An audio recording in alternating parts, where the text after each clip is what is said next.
এই মোহিনী একাদশীর মাহাত্ম্য তোমাদের বলবো। যুধিষ্ঠির বললেন, হে জনার্দন,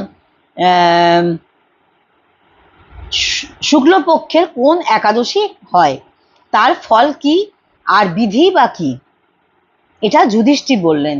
ভগবান শ্রীকৃষ্ণ বললেন, পুরাকালে পরম বুদ্ধিমান শ্রী রামচন্দ্র মহিষী বশিষ্ঠ মুনিকে একথা জিজ্ঞাসা করেছিলেন, যা আজ তুমি আমায় প্রশ্ন করলে। রামচন্দ্র তখন সমস্ত